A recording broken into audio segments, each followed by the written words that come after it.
0 to 100 in 3.9 seconds. जरा करके दिखाओ यार 0 to 100। इसकी पूरी रेंज कितनी है ऑन 100% चार्ज? 535 सिटी। और जब आप मोटरवे पे जाते हैं तो आप नॉर्मली हाई स्पीड पे चला रहे होते हैं, जी जी। तो जैसे पेट्रोल ज़्यादा खाती नहीं, मोटरवे पे करती है। अगर आप 120 की स्पीड पे चला रहे हैं, 4 लोग अंदर बैठे हैं, एसी ऑन है, जी जी। तो 460।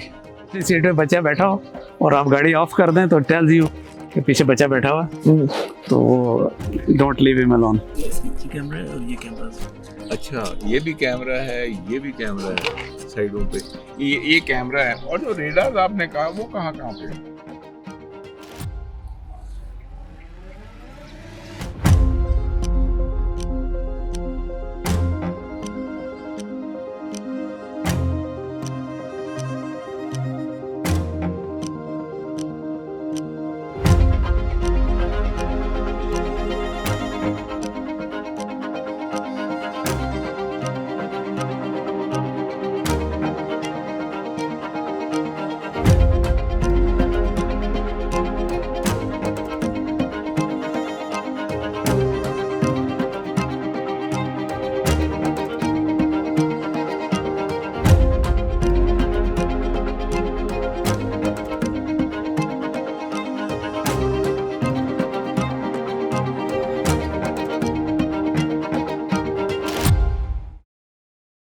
तो इस वक्त हम बैठे हैं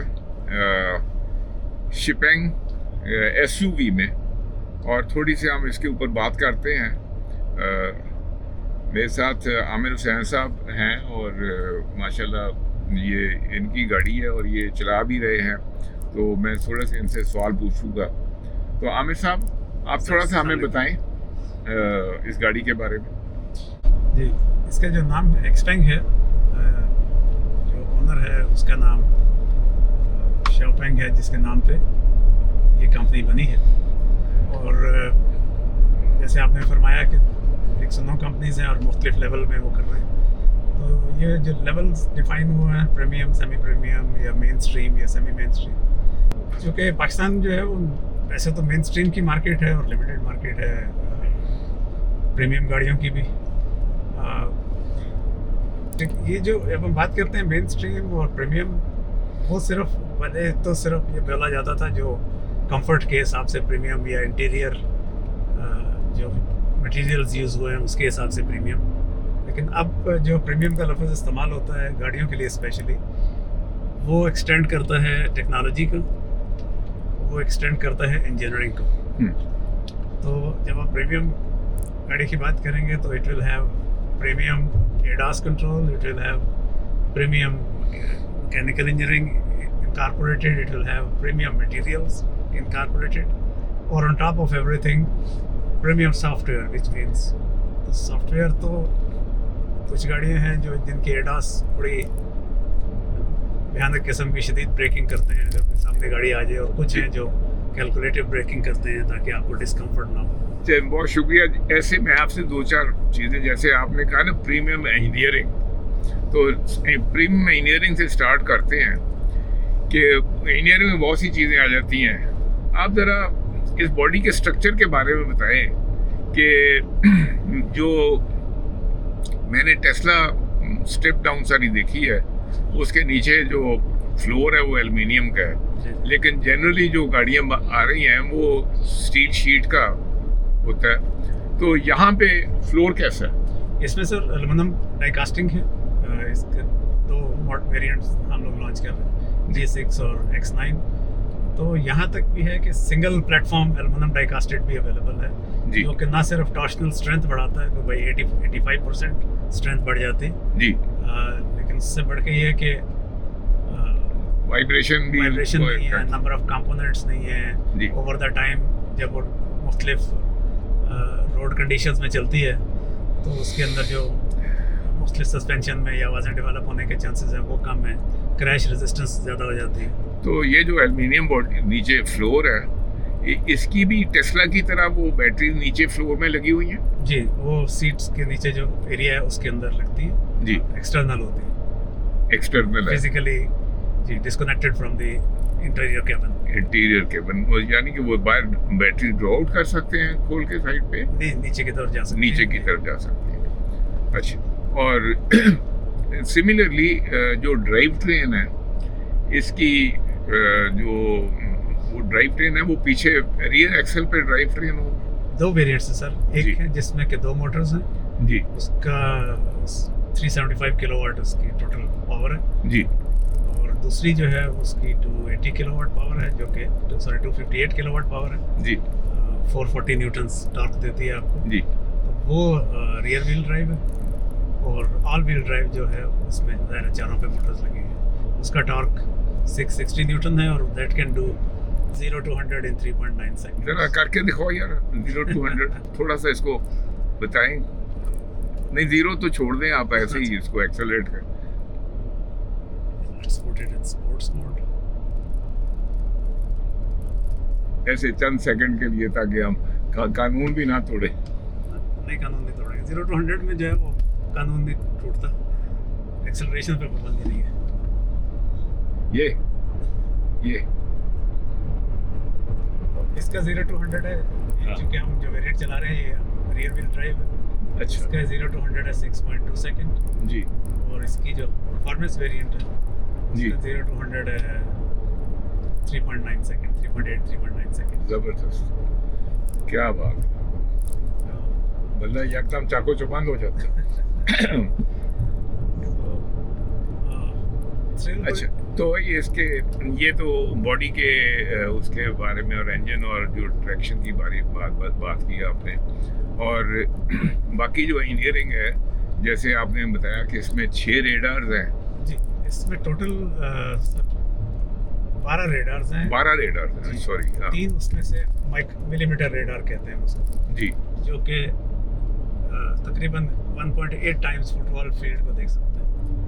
वो अच्छा। बॉडी का साइज भी नापते हैं, जो करीब जी देखिए जी और उसका जो डॉपलर जो है उसकी स्पीड भी मॉनिटर करता है, अच्छा, और फिर आपका कोलिजन प्रोबेबिलिटी निकाल के फिर आपकी गाड़ी की स्पीड कम या ज़्यादा, वार्निंग या जो भी कंडीशन इसको आपको बतानी है वो करता है।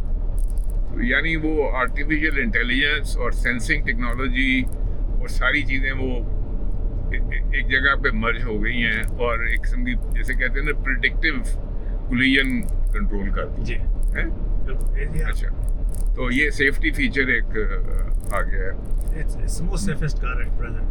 इस it is the safest car, At present. Very interesting. अच्छा, उसके बाद बहुत सारी हमारे सर्दियों में यहाँ कंडीशन आती है मोटरवे पे, या फॉग की या स्मॉग की, जी तो as the doppler can see up to 250 feet. मैं नहीं कह रहा हूँ कि आप लाजमी चलाइए उसमें, हाँ बट अगर आपको उस कंडीशन का फेस करना ही पड़ जाता है तो you can still drive safely under those तो- कंडीशंस। यानी आप ये कह रहे हैं जो डॉपलर रेडार है सामने देख के सेंस ले रहा है 250 फीट तक विदाउट विजिबिलिटी वो जी। देख सकता है। और उसका तो एक, बल्कि इस गाड़ी का एक टेस्ट भी है जिसमें कि स्क्रीन पे टेप कर देते हैं, जी ड्राइवर को कहते हैं कि आप सिर्फ इस सेंसर्स पे रख के चलाइए। अच्छा। There are 12 cameras, there are 12 radars, जी और एक बाइनोकुलर कैमरा कहते हैं आप उसको, वो भी इसके अंदर मौजूद होता है, अच्छा, which can see really good distance। तो उसका तो ये कैमरे सारे साफ करके रखने पड़ते हैं। नॉर्मली उनकी जो लोकेशनिंग या पोजीशनिंग है वो इस तरह से की जाती है कि वो एरिया साफ रहता है। साफ रहते, ठीक ठीक। अच्छा, तो बाकी आपने जो लेट से बाकी जो फीचर्स हैं गाड़ी के, जैसे अब मैं ये देख रहा हूँ कि इसकी जो ये इंटीरियर है, जो टेक्सचर है मटेरियल्स का, जैसे ये आर्म रेस्ट है या ये साइड है, ये इनके मुतालिक थोड़ा सा मैं बताएं। ये मुझे ऐसे लगता है कि ये नॉइज़ रिडक्शन भी करते होंगे, और भी इसके कुछ फीचर्स। जी, इसमें तमाम बॉडी पार्ट्स, शीट मेटल के जितने भी पार्ट्स हैं जी उन सब के अंदर स्पेशल पैकिंग ऐड की गई है, जी जिसकी वजह से नॉइज़ रिडक्शन होती है। जी, और इसके शीशा जो है वो भी डबल ग्लेज है, डबल ग्लास है डबल ग्लास है। जी। तो और फ्लोर नॉइज़ रिड्यूस करने के लिए टायर के अंदर भी स्पेशल इंसुलेशन है ताकि उसकी नॉइज़ रिडक्शन की जा सके।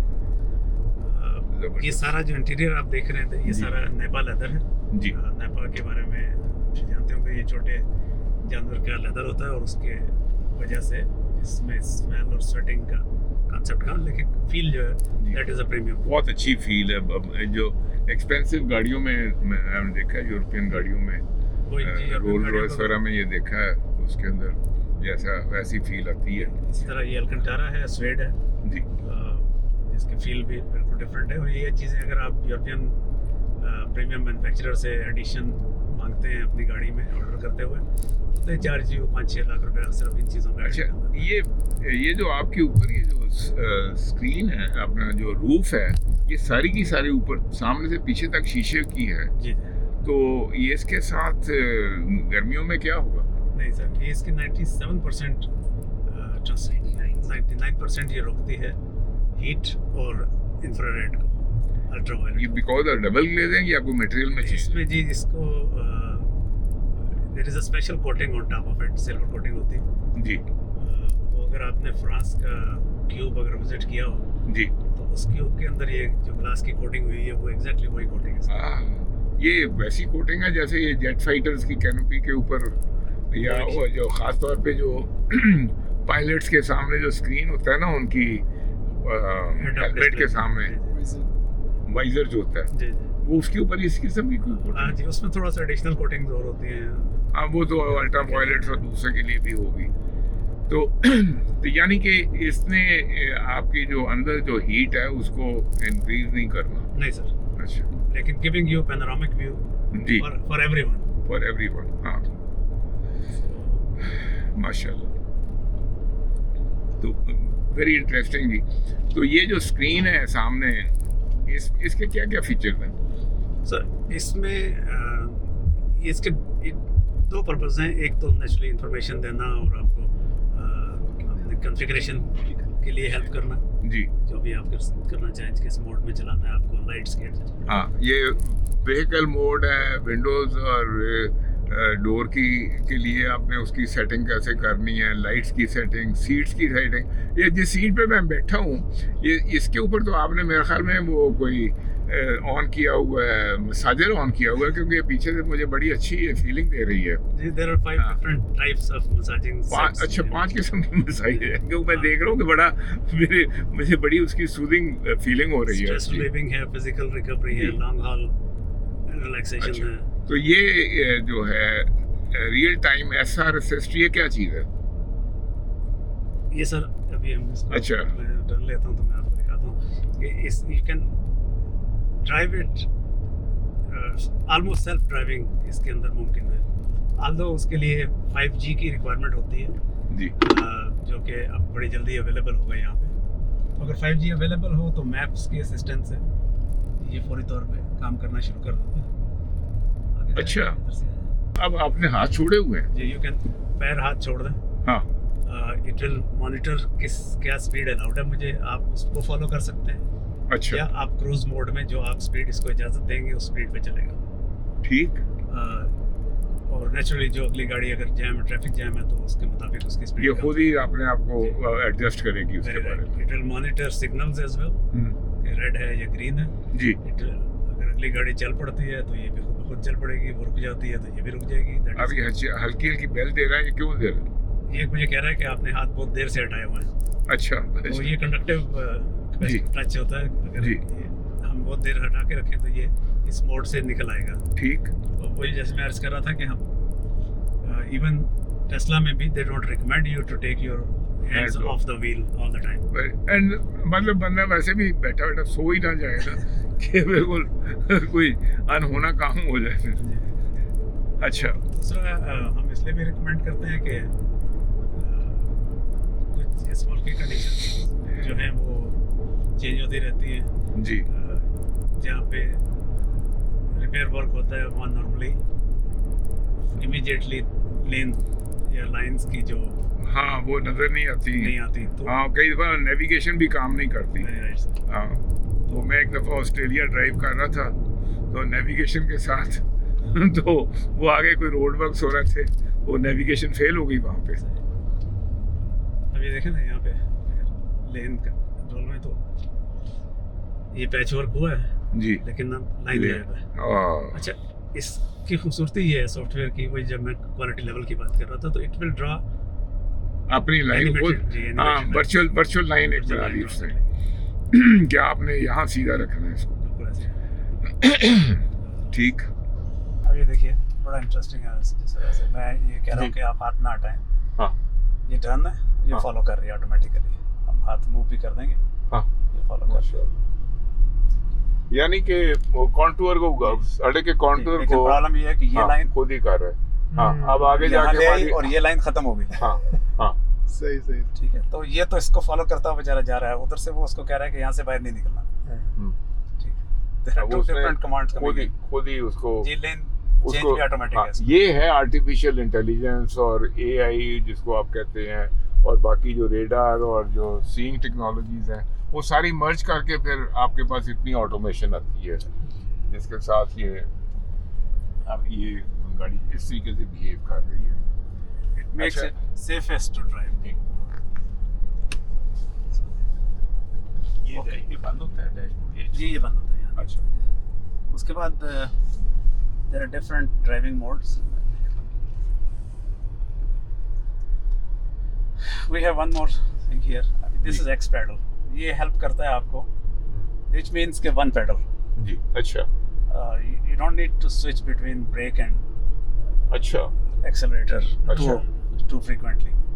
जब आप ट्रैफिक जैम में चल रहे हैं या तो आप पेडल से पाँव हटाएंगे तो ब्रेक लग जाएगी। ये एग्जैक्टली उतना ही प्रोपोर्शनल स्पीड होगी जो जितना आपने एक्सेलरेटर को दबाया हुआ है। ठीक ठीक हो गया। तो ये हेल्प करता है स्पेशली जब आप हिल एरिया में या बहुत ज़्यादा वाइंडी रोड्स पे जा रहे होते हैं, तो जी। आपको एकदम स्लो करना है। ठीक। तो आप क्या करते हैं कि आप सीधी आती है, आप रेस देते हैं, या पहाड़ स्लो चलने के लिए आप ज़्यादा प्रेस करते हैं, फिर आप स्लो होते हैं। इसी तरह उतरते हुए भी यही इशू है। तो ये रीजनरेटिव ब्रेकिंग के साथ काम करता है। You actually start adding more power ji to your battery, और जितना हम रेस देंगे उसी के मुताबिक ये काम ज़्यादा स्लो कर देगा। अच्छा।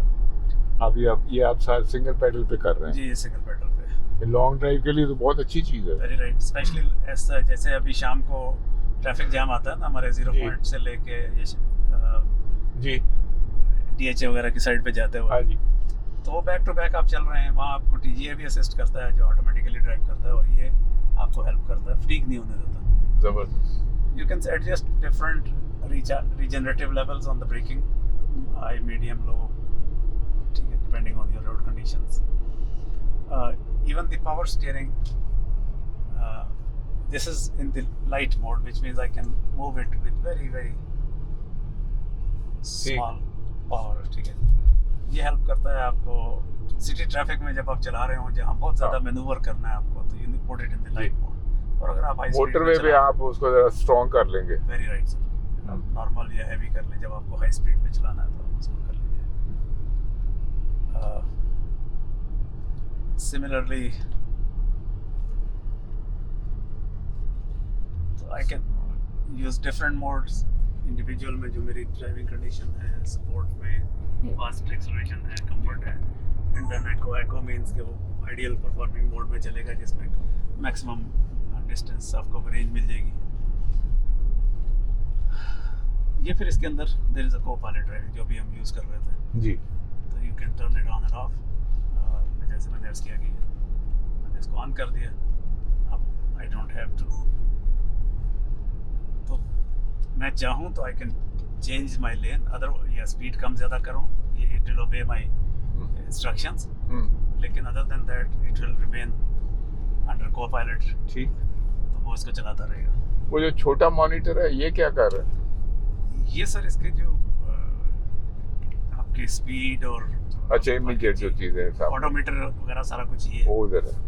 ये अच्छा यही स्क्रीन इसकी जो है ये डायग्नोस्टिक कंप्यूटर है। आप सिर्फ इसको इंटरनेट से कनेक्ट कर देते हैं थ्रू वाईफाई, जी और we can update, we can check the health of the machine of your car from our workshop और आवर ऑफिस। यानी जैसे ये मेरा आईफोन है, इसका सॉफ्टवेयर अपडेट हो जाता है रात को खुद ही। OTA जी है, बिल्कुल। इसको ऑटोमेटिक सॉफ्टवेयर अपडेट पे लगाया हुआ मैंने, तो ये रात को खुद ही अपडेट कर देता है। तो ये आप जो कह रहे हैं कि यार जब ये इंटरनेट से कनेक्ट होती है तो इसका सॉफ्टवेयर अपडेट होता रहता जी, वो भी अपडेट हो जाता है और इसकी डायग्नोस्टिक्स भी हम कर सकते हैं। है। अच्छा। आपको वर्कशॉप आने की ज़रूरत नहीं है।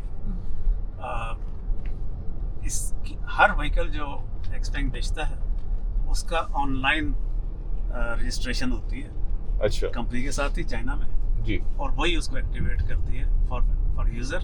हाँ। वहीं से उसकी वारंटी वैलिडिटी होती है। जी। Each and every machine is monitored. अच्छा, ये तो वैसे जो आपने बात की जो हाई एंड की BMW या जो मर्सिडीज की हाई एंड की गाड़ियां हैं उनमें ये होता है जी होता है। और उनके जो लोकल जो सर्विस पार्टनर्स होते हैं उनको पता होता है कि हमारी गाड़ी कहाँ है, अगर उसकी कुलियन हुई है तो वो खुद ही पहुंच जाते हैं। तो ये फीचर भी इसके अंदर है जी। SOS सिग्नल कॉल भी है उसके अंदर, लेकिन ये जो है ये चाइना में बजेगी। जिसमें हम काम कर रहे हैं असल में यहाँ पे AAA वगैरह की इस तरह की फैसिलिटी नहीं है जो ऑटोमेटिकली आपको अप्रोच कर सके। जी तो हमारी कोशिश होगी कि इसको हम लिंक कर सकें किसी भी लोकल कंपनी के साथ, जी। ताकि जब भी कोई लोग पाकिस्तानी किसी जो सर्विस प्रोवाइडर होगा उसके साथ ये लिंक हो सकता है इन केस ये ऑफ। पुलिस के साथ भी लिंक होती है। पुलिस को भी अलार्म जाता है और आपको जी। फिर सर हम प्रीमियम की बात कर रहे थे। जी तो प्रीमियम जैसे मैंने कहा ना, इंजीनियरिंग इसमें शामिल है। ठीक।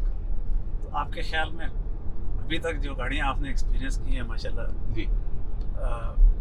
मैक्सिमम नंबर क्या आपके, कितने किलोमीटर के बाद पहली सर्विस कॉल आती है? वो तो 5,000 पे आ जाती है 5,000 पे आती है हमेशा। 5,000 पे अगर आप और 50-60,000 सर्विस प्रोवाइडर है उसके पैसे पाने शुरू हो जाते हैं। वो पहली सर्विस फ्री तो होती है, कहने को तो फ्री होती है, अच्छा, लेकिन वो तेल पानी उसका जब चेंज करते हैं तो उसके पैसे लेते हैं। जी, कुछ लोग अभी हमसे सवाल करते हैं कि जी आप SSS आपका शोरूम है या नहीं है। हाँ। तो मैं उनको ये बताना चाहता हूँ कि वो SSS के दौर जो हैं वो तकरीबन चले गए। जी। पहले तो आप गाड़ी बेचते थे और उसके बाद हर महीने की इनकम शुरू हो जाती थी।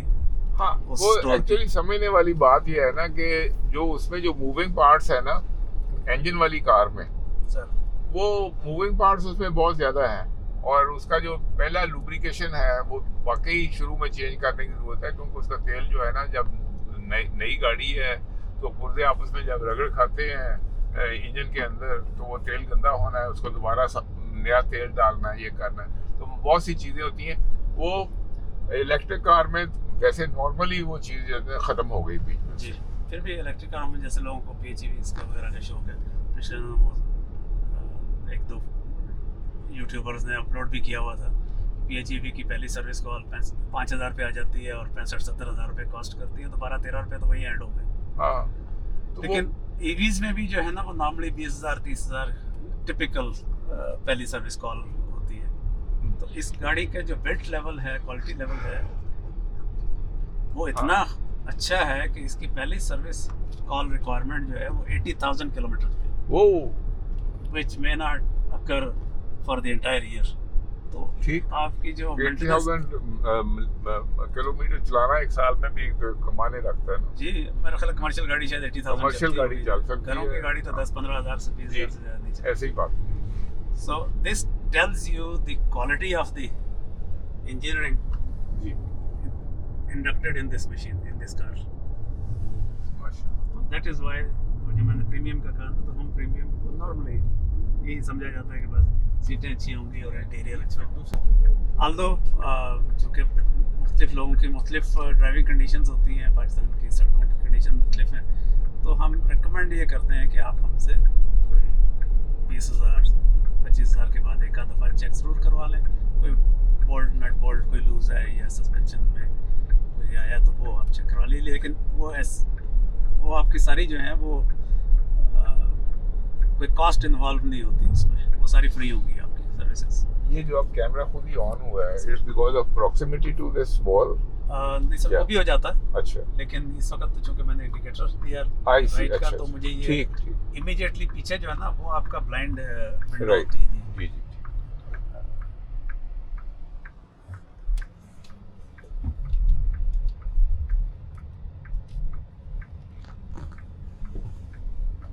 तो वो जो ब्लाइंड स्पॉट है उसको कवर करने के लिए आई सी। दोनों साइड में ठीक है, आपने इमीडिएटली यहाँ जो बंदा पहुँच चुका है वो मुझे शीशे में शायद नज़र नहीं आएगा। अच्छा ये उसके लिए। ठीक।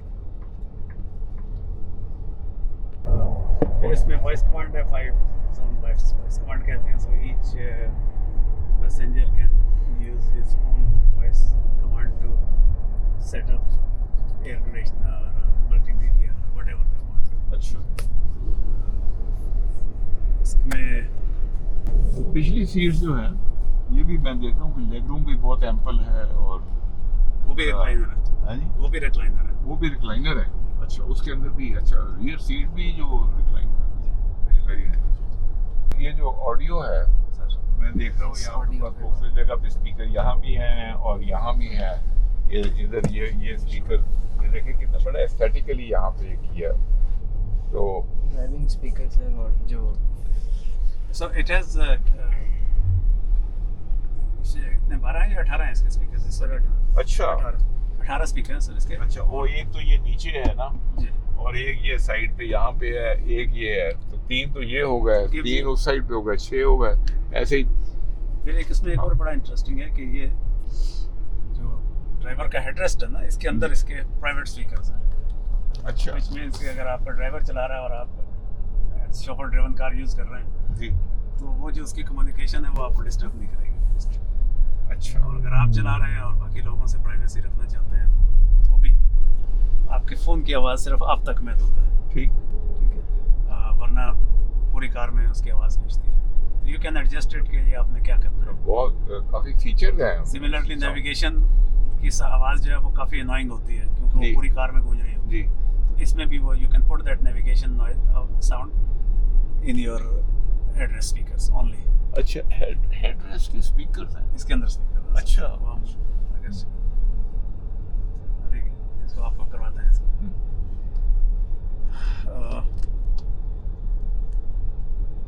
Then charging. हाँ जी, चार्जिंग के मुतालिक बताएं हम। अच्छा, इसका जो है बहुत कम गाड़ियाँ बनती हैं इनका 800 का वोल्टेज का प्लेटफॉर्म होता है। Again it comes to your premium When you technology. say 800 का मतलब कि 800 मींस एम्पियर ऑपरेटिंग वोल्टेज 800 है। अच्छा, ऑपरेटिंग वोल्टेज 800 जी, एम्पियर उसको कहेंगे, नहीं, वोल्ट्स volts। 800 वोल्ट्स। जी। अच्छा, at how many amperes? Sir ampere फिर कम हो जाता है ना, जैसे अच्छा। इसकी मोटर है फॉर एग्जांपल 280 या 258 किलोवाट की है, तो 258,000 डिवाइडेड बाय 800 वोल्ट्स। ठीक ठीक है, तो मैं एग्जांपल आपको इस तरह से जी। देता हूँ जी, कि जो चार्जर्स होते हैं वो वोल्टेज तो हर गाड़ी के मुताबिक मुख्तलिफ एडजस्ट कर सकते हैं। कारें जो बनती हैं जी। वो 300 वोल्ट से लेके 900 वोल्ट तक की प्लेटफॉर्म पे बनती है। अच्छा अच्छा,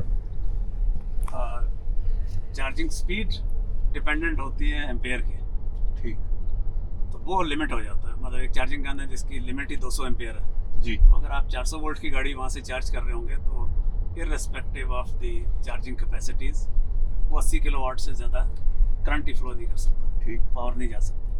लेकिन उसी 200 एम्पेयर की चार्जिंग गन पे अगर आप 800 वोल्ट का प्लेटफॉर्म यूज़ कर रहे हैं तो ये बढ़ के डबल हो जाता है। जी, ठीक। 200 का मतलब 160 किलोवाट पे चार्ज हो सकेगी। तो भले चार्जर 180 किलोवाट का लगा हुआ है, अगर आपकी गाड़ी का प्लेटफॉर्म 400 है तो आप उसको 60 या 80 किलोवाट से ज़्यादा की स्पीड पे चार्ज नहीं कर नहीं सकते। चार्ज। ये स्ट्रेंथ है इस कार की कि इसका जो प्लेटफॉर्म है वो 800 है। अब 800 वोल्ट के लिए फिर आपको it's not simply increasing the voltage, फिर आपको इंसुलेशन भी इम्प्रूव करनी पड़ती है। आपको जो कंपोनेंट हैं volt electronic control component, power control जो गाड़ी के अंदर है, जी, वो भी आपको हाई क्वालिटी के यूज़ करने पड़ते हैं जो उतनी वोल्टेज को हैंडल कर सकें। जी। तो इस वजह से आपको बहुत ज़्यादा गाड़ियाँ जो मेन स्ट्रीम या वहाँ कॉमन गाड़ियाँ जो है वो हाई वोल्टेज में नज़र नहीं आएंगी, वो 400 में आएंगी। 800 की गाड़ी जो है दैट मींस के क्योंकि उसके जो मटेरियल्स ऑफ कंस्ट्रक्शन है, फॉर एग्जांपल जो जैसे आपने इंसुलेशन की बात की, जो उसका जो कंडक्टिव मटेरियल है, कॉपर होगा, even the transistor, the control parts, जी, पावर कंट्रोल वो सारे सारे महंगे हो जाएंगे। क्योंकि ये पावर इलेक्ट्रॉनिक्स की तो गेम काफी आगे चली जाती है ना इसमें। अच्छा, तो अच्छा, अब वो ये क्यों किया गया? दैट इज वन साइड, वो तो आपकी गाड़ी के अंदर है। जी तो सिमिलरली आपको जो चार्जर है जी, वो इसका एडवांटेज ये लिया गया है कि आप चार्जिंग स्पीड आपकी बहुत ज़्यादा होगी। तो इस गाड़ी की 30 to 80% चार्जिंग जो है वो इवन 180 किलोवाट के चार्जर्स पे जो ज़्यादा कॉमन पाकिस्तान में लगे हुए हैं 12 मिनट्स। अच्छा, ठीक है। ताकि इसकी जो कैपेसिटी टू एब्जॉर्ब जी। दैट इलेक्ट्रिसिटी बहुत ज़्यादा है। और मैक्सिमम पावर इनटेक कैपेसिटी इस गाड़ी की है 350 किलोवाट। ओह अगर 350 किलोवाट का चार्जर है जी। तो it will take you 14-15 minutes to charge the entire vehicle. और वो जो 14 मिनट में जो ये लेगी चार्ज, तो दैट वो फिर इसको 500 किलोमीटर के लिए काफ़ी है। रफली ये आप जी 400 प्लस किलोमीटर के लिए बहुत है।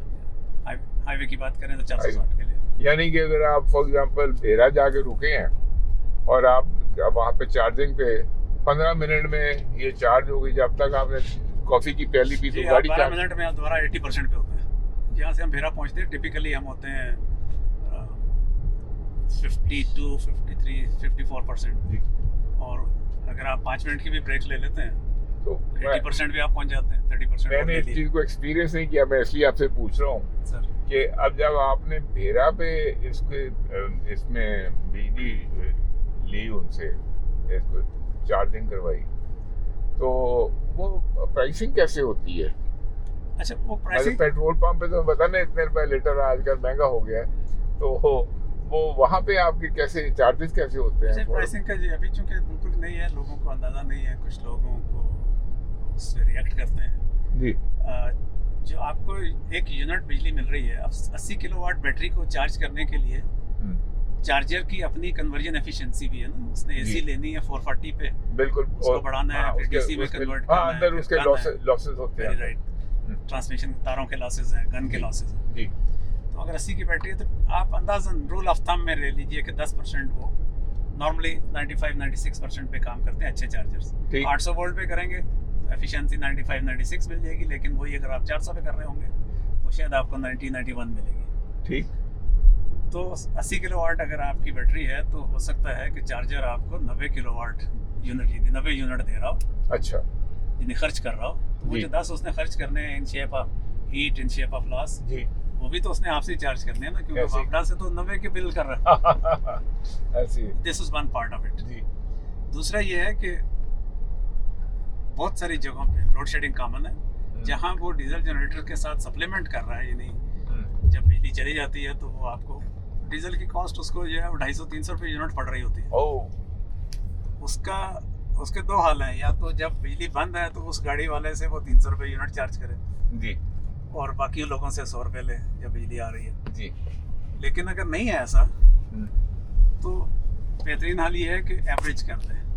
उसको अंदाज़ा है कि 1 से 1.5 घंटा 2 घंटे बिजली नहीं होती तो मुझे डीजल पे रन करना पड़ता है, तो उसको एवरेज कर दे 125-150 रुपये। हाँ, या एक मंथली निकाल ले, हिसाब निकाल ले कि मेरा मुझे 1 किलोवाट जब मैं बेच रहा हूँ तो कितने का पड़ रहा है। तो शहर में तो कोई मसला नहीं, वो नहीं भी जनरेटर उसने रखा हुआ तो आपको कहेगा जी कहीं और से करवा लें, लेकिन तेरा पे वो आपको नहीं कह सकता क्योंकि आप अगली जगह शायद पहुँच भी नहीं सकेंगे। ठीक। इसी तरह तमाम चार्जर्स जो लगे हुए हैं उन सबको गवर्नमेंट का स्पेशल 43 रुपीज़ का टैरिफ नहीं मिल रहा, ईवी टैरिफ जिसको कहते हैं। अच्छा। तो उस सूरत में वो कमर्शियल रेट पे बिजली ले रहा है जो उसको मिली 70 रुपये की नहीं है जी, तो वो हो सकता है कि आपको 125 या 150 रुपये की बेच रहा हो। तो चलिए मुझे आप ये बताएं कि अगर IS गाड़ी में आपने वो ली बिजली वहाँ से ली, सर मतलब नॉर्मली वन वुड एक्सपेक्ट के घर में सोलर लगा हुआ है जी, और सोलर के साथ हमारी बैटरी घर वाली चार्ज है और उससे हमने इसको चार्ज किया तो वो हमें फ्री में पड़ गई है जी। तो बेसिक तो इकोनॉमिक्स इसकी ये है ना कि आप अपने घर से ही गाड़ी चार्ज करके निकलें या अपने सोलर से लें या जो घर से लें, तो वो जो आपके बिजली के बिल जो भी आना है उसके मुताबिक आएगा। अच्छा, लेकिन अगर आप डेरा पे करेंगे तो what can it cost you? अच्छा, पर किलोमीटर पे हम कर लेते हैं ना जी। तो घर पे अगर हम सोलर तो एक डिफरेंट प्रोपोजिशन है ना कि अगर आपका इतना लगा हुआ है कि आप फ्री चार्ज करते हैं, वो बड़ा कॉमन है। अभी हम सोलर चार्जर्स बना के दे रहे हैं लोगों को। अच्छा। मतलब हमारे जैसे लोग जो सुबह जाते हैं और ऑफिस जाके गाड़ी खड़ी कर दी और शाम को निकल आए तो it is a battery less charger और वो बैटरी लेस आपको आपकी गाड़ी को चार्ज करता रहेगा। Very good. दूसरी सूरत में ये है कि अगर आप अपडाक की कीमत पे भी चार्ज करते हैं घर पे, तो घर का जो रेट है वो टैरिफ आप पी कॉफ़ी मिक्स करके कर लें, 50 रुपये कॉस्ट करता है आपको पर किलोवाट। पर किलो जी। और इस जैसी गाड़ी जो कि तकरीबन 6 किलो, ये 6.6 इसकी मैक्सिमम रेंज है पर किलोवाट पर यूनिट, यानी अच्छा, एक यूनिट बैटरी हो तो ये 6.6 किलोमीटर चलती है। ठीक। तो फ्यूल एफिशिएंसी अगर अभी तक लोग ईवी में नहीं गिन रहे, बड़ी जल्दी गिनना शुरू कर देंगे। जी। तो फ्यूल एफिशिएंसी जो है वो इस वक्त प्रिवेलिंग कार्स में इसकी सबसे ज़्यादा है, वो भी 800 वोल्ट होने की वजह से, क्योंकि करंट की वजह से हमारे लॉसेस कम होते हैं। तो आम गाड़ियाँ आपको मिलेंगी 5.6 5.7 किलोमीटर्स पर kilowatt hour battery. This has more than 6 और किलोमीटर। 1 किलोवाट हुआ 50 रुपए का। जी, 50 रुपये का। तो अब आप अगर फर्ज करें 6 किलोमीटर चलते हैं तो 50 divided by 6 is around 8.6 rupees पर किलोमीटर। ठीक। और अगर आप इसको फिर 11 से चार्ज करते हैं तो वो तकरीबन 150 रुपये चार्ज करते हैं। ओह, फिर तो बहुत एक्सपेंसिव हो जाता 3 गुना हो गया 24। It is still cheaper than your fuel. है। अच्छा, लेकिन फ्यूल वाली गाड़ी जो है, फॉर एग्जांपल ये मैं ये होंडा सिविक जो ड्राइव करता हूँ, ये जनरली मुझे 15 मिला जुला के ना 14.5-15 किलोमीटर पर लीटर देती है। तो ये सस्ती नहीं है बिजली से? नहीं सर, एट 350 रुपीज़ है? एट 300 या 350 रुपीज़, हाँ, 20 रुपये तो वो हो गए, प्लस आपकी 5000 मेंटेनेंस है। ठीक। तो अगर आप वो मेंटेनेंस 25,000 की भी डालते हैं या 20,000 की भी डालते हैं, ऑयल और ऑयल चेंज और फिल्टर, तो दैट इज़ अनदर 5 रुपीज़। अच्छा,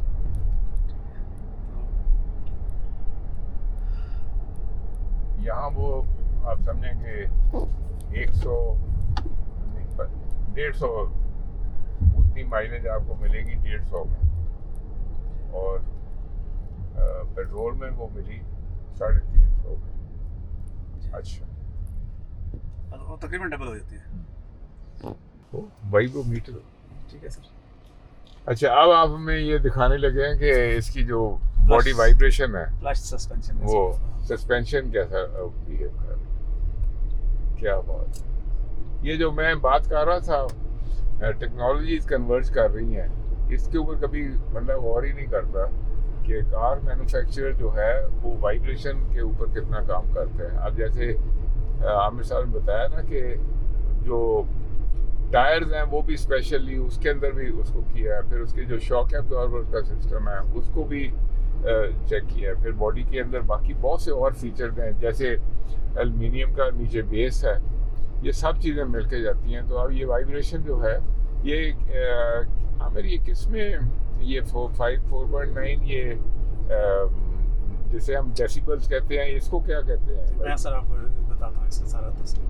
तो ये आइडियल तो ये होगा कि हम इसी तरह की दूसरी गाड़ी में बैठे और हमें अंदाज़ा हो कि दोनों का फ़र्क क्या है।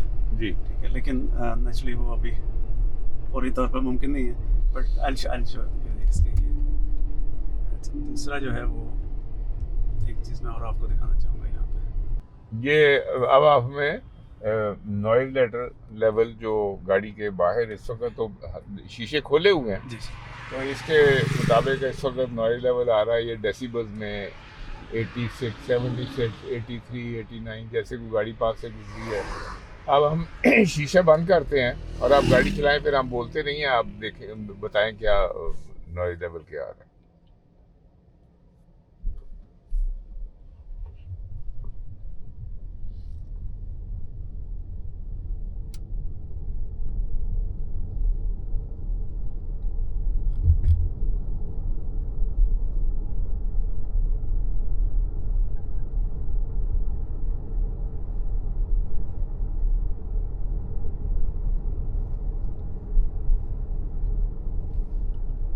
देखा कि हम तकरीबन 80 से 85 की स्पीड में गए हैं और हमारा नॉइज लेवल 70 dB है, विच इज़ जबकि हम खड़े थे तो 67 68 था। ठीक, that is the kind noise. तो ये सीलिंग है, नॉइज सीलिंग इसकी फ्लोर सीलिंग भी है और बाहर की, तो बाहर की आवाज़ भी रोकता है, उसको भी सील करता है, और जो टायरों के घूमने की है उसकी सीलिंग भी। तो वो मैं व्यूअर्स के लिए बात कर रहा हूँ कि जो टेक्नोलॉजी जो कन्वर्ज करती है ना, अब ये कार इंडस्ट्री है जिसकी हमने बात स्टार्ट की थी, और इसमें आप देखें कि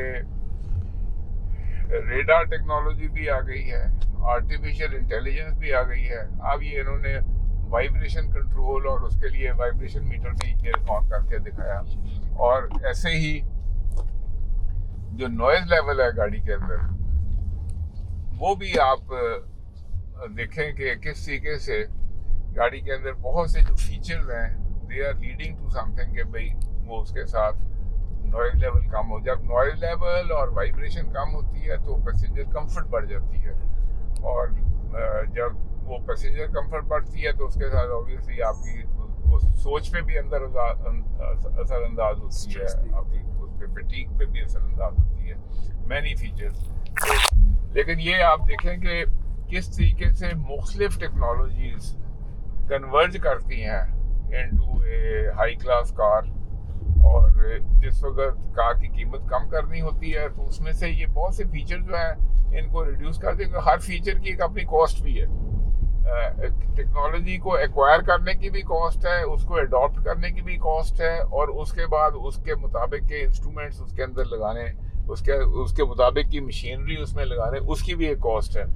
तो ये इट्स ए गेम कि अगर आपने लो कॉस्ट गाड़ी बनानी है तो या ख़रीदनी है तो आपको फिर कुछ ना कुछ वो फीचर जो है उसकी कुर्बानी देनी पड़ती है फिर, ताकि वो आपकी कॉस्ट कम हो। तो फिर जहाँ पॉकेट्स अच्छी हैं और बाइंग पावर ज़्यादा है तो वहाँ पे फिर ये सारे फीचर्स अंदर आते हैं। तो फीचर्स की एक अपनी कॉस्ट भी है और उन्हीं फीचर्स की फिर कंफर्ट भी है। अब मैं इसकी ड्राइवर सीट का एक्सपीरियंस कर रहा हूँ। ये एग्जैक्टली राउंड नहीं है इसका, ये जो स्टीयरिंग व्हील है ये थोड़ा सा एलिप्टिकल है, लेकिन लॉन्ग ड्राइव के लिए इसकी ग्रिप बड़ी मज़े की है, और ये जो ये है ग्रिप वाला मटेरियल बड़ा अच्छा है। और कंट्रोल यहाँ पे बहुत से कंट्रोल यहाँ पे हैं, और यहीं पे जो राइट साइड है मैं देख रहा हूँ कि रिवर्स, न्यूट्रल, ड्राइव, यहाँ पे अब वो कोई दूसरा नहीं, यहीं से ये कंट्रोल हो रहा है। और इंडिकेटर और जो साउंड कंट्रोल है वो सारा यहाँ पे आ गया है, और बहुत से ऐसे फीचर्स हैं। और ये ग्लासेस रखने के लिए और चार्जिंग के लिए, और यहाँ पे इतना ये बहुत बड़ा है, ऐसे लगता है जैसे रेफ्रिजरेटर होता है। तो और आर्म रेस्ट सबसे इंटरेस्टिंग चीज़ है कि जब मैं बैठा हूँ आर्म रेस्ट, आप ये देखेंगे कि बहुत सी जो गाड़ियाँ हैं उसमें ये लेफ़्ट साइड वाला आर्म रेस्ट होता है ना, या तो होता नहीं है या पीछे होता है। और ये इतनी बड़ी एक कंफर्ट वाली चीज़ है आर्म रेस्ट की कि जब तक आप मसलन इवन ये होंडा सिविक में चलाता हूँ तो उसके अंदर मेरे दोनों जो ये कोनियाँ हैं उनके लिए आर्म रेस्ट पर, लेकिन जब मैं होंडा सिटी चलाता हूँ तो उसमें ये वाला जो है ये आर्म रेस्ट के पीछे पड़ा हुआ है, तो वो मेरी कोनी हवा में होती है और ड्राइविंग में मुझे वो कंफर्ट नहीं होती। तो छोटी छोटी चीज़ें हैं जो कि they make the comfort of A car. तो ये चीज़ें मैं कर रहा हूँ। फिर ये एयर कंडीशनिंग के जो वेंट्स हैं ये काफ़ी बड़े इंटरेस्टिंग यहाँ पे सामने आ गए हैं, और रियर व्यू मिरर भी जो है इट्स नॉट ए मिरर, यहाँ भी अब ये वही बात है, कैमरा ही है जो इसको चला रहा है। तो उसके साथ भी काफ़ी इंटरेस्टिंग है क्योंकि जो व्यू है वो बड़ा इंटरेस्टिंग, और मेरा ख्याल है कि ये प्रॉब्ली एक्सपेंड और रिड्यूस भी कर सकते हैं। मिरर भी यूज़ कर सकते हैं, इस पे बटन लगा हुआ है, ऊपर ही एक बटन है, प्रेस करें मिरर बन जाएगा ये। अच्छा, इसको प्रेस करें सेंटर यस, ये अब मिरर बन गया। हाँ अच्छा, प्रेस करके वो मिरर बन गया, और अब मैंने इसको खोला है तो वो वापस camera based rear view mirror बन गया। तो वाइजर भी बड़ा इंटरेस्टिंग है कि नॉर्मली वाइजर नीचे से ऊपर को उठता होता है, और ये भी सिनेमास्कोप है बड़ा वाला इसमें दिया है, और ये आगे मैग्नेट बेस्ड है, और मैग्नेट की वजह से ये ऊपर जाके लग गया इसके अंदर, और स्पीकर्स और ये बैखल में लाइट्स हैं, तो वेरी इंटरेस्टिंग। ऊपर से पूरी धूप है लेकिन अंदर हमें वो धूप फील नहीं हो रही, क्योंकि ये जैसे बताया आमिर ने कि उसमें शीशा स्पेशल है इसका। ये ऑलरेडी मेरे ख्याल में ऑन है शायद ये। जी ऑन, सिर्फ गियर में डालनी है।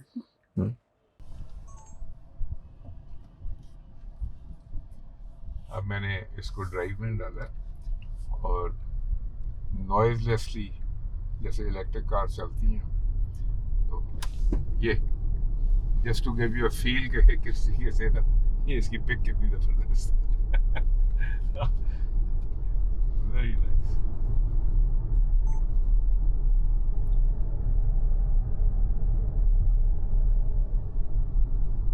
ये बात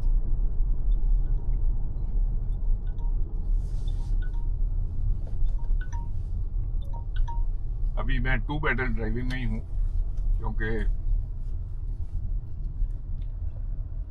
सारे कंट्रोल्स का मुझे ज़्यादा इतना अच्छा आइडिया नहीं है, तो इसलिए। लेकिन ये है कि बड़ी इट्स वेरी नाइस फीलिंग, और पावर की जो फीलिंग है ना, ये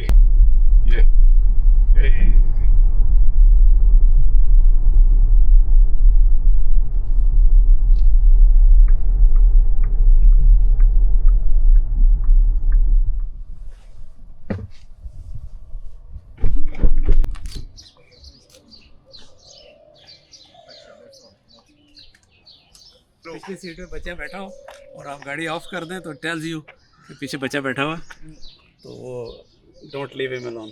यहाँ पे ये जो फीचर मैं आपके सामने ला रहा हूँ कि गाड़ी को अगर आगे पीछे लाना है तो ये इस ऐप से मैं इसको आगे ला सकता हूँ। पीछे जा रही है। जी ये देखें पीछे जा रही है और अब ये आगे आ रही है। ये अब मैं इस गाड़ी को फाइनली पार्क करने लगा हूँ। ये अब ऑटोमेटिकली ये अब अपने पीछे वो घर की ड्राइव है उसमें ये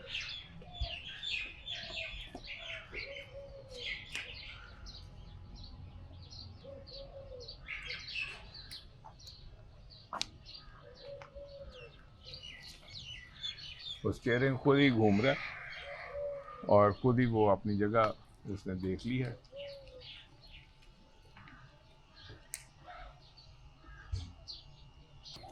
ये ऑल व्हील डिस्क ब्रेक्स हैं जी, ऑल व्हील डिस्क है, तभी स्टेबिलिटी कंट्रोल और जी। सारा कुछ आ जाता है। जी। नहीं, इसमें हम 20 के व्हील देते हैं। जी कलर्स कौन कौन से हैं इसके अंदर? इसमें sir white, black, silver, grey, purple. वो कैमरे लगे हुए हैं। सर इसके नीचे कैमरे, इसके नीचे कैमरे और ये कैमरा। अच्छा ये भी कैमरा है, ये भी कैमरा है साइडों पे, ये कैमरा है। और जो रेडार आपने कहा वो कहाँ पे है? ऊपर है सामने, अच्छा अंदर, अच्छा और फिर सामने। हाँ एक इधर ये देखें कि ये इसको रेडार कहते हैं। ये सेंसर आप कैसे रेडार, ये बीम फेंकनी है इसने और फिर वहाँ से उसको रिसीव करना है और उसके मुताबिक फिर ये मुख्तलिफ साइड से उठा के और कैमरा से उठा के फिर उसके साथ उसने डिसीजन मेकिंग करनी है, जिसको आर्टिफिशियल इंटेलिजेंस करते हैं। तो बहुत शुक्रिया आमिर भाई, आपने हमें ये बड़ा अच्छा टेक्नोलॉजी का दिया है, और ख़ास तौर पे जहाँ ये बड़ा व्यूअर्स के लिए हमारे एक बड़ा अच्छा हो गया कि जो लोग टेक्नोलॉजी के साथ मस रखते हैं उनके लिए एक बड़ा ये इंटरेस्टिंग चीज़ बन गई है, ताकि टेक्नोलॉजी कहाँ से चली है, कहाँ तक पहुँची है। तो I am very grateful for your time. It's an honor to have words, professional words from a professional like you who has spent all his life in automobile sector. It's an honor. Thank you very much, sir. ये जहाँ से मैंने बात start की थी कि आप देखें कि टेक्नोलॉजी ऑटो इंडस्ट्री में कितनी कन्वर्ज करती हैं और कहाँ से चली है बात कि जहाँ वो हेनरी फोर्ड टी मॉडल गाड़ी बना रहा था और उस टी मॉडल के अंदर सिर्फ एक बेसिक इंजन थे और सादा से टायर थे, वहाँ से खेल चला है। लेकिन करते करते टेक्नोलॉजी यहाँ पहुँची है और इसके अंदर आप ये देखें कि इवन पेंट की टेक्नोलॉजी मैन्युफैक्चरिंग की बेशुमार टेक्नोलॉजीज हैं, इसमें पॉलीमर भी हैं, पेंट्स भी है, ग्लास भी है, सारी चीज़ें ना आपस में कन्वर्ज होती हैं। जो मेरी आज की सारी बात का जो मकसद था वो ये था कि मैं आपके पास एज ए व्यूअर आपके पास मैं ये लेके आऊँ कि टेक्नोलॉजी कहाँ से कहाँ पहुँची है और उसमें चाइना कहाँ पे कहाँ पहुँचा है। रस्टिंग की जो वारंटी है 5 ईयर्स। तो जैसे आप ये इस गाड़ी का बता रहे हैं आमिर साहब कि रस्टिंग की जो है वो 5 ईयर्स क्या इसकी गारंटी है कि इट विल नॉट रस्ट। तो इस तरीके से बेशुमार चीज़ें हैं जिसमें केमिस्ट्री भी आ जाती है, फिजिक्स भी आ जाती है और उसके अंदर बहुत सी स्किल्स आ जाती हैं। तो ये जो मज़ा है ना टेक्नोलॉजी का, to study it and to be tune to it, तो ये मेरी सारी ज़िंदगी इसी में गुजरी है और this is what I have enjoyed. I have enjoyed writing this car also today. बहुत शुक्रिया, अल्लाह हाफ़िज़।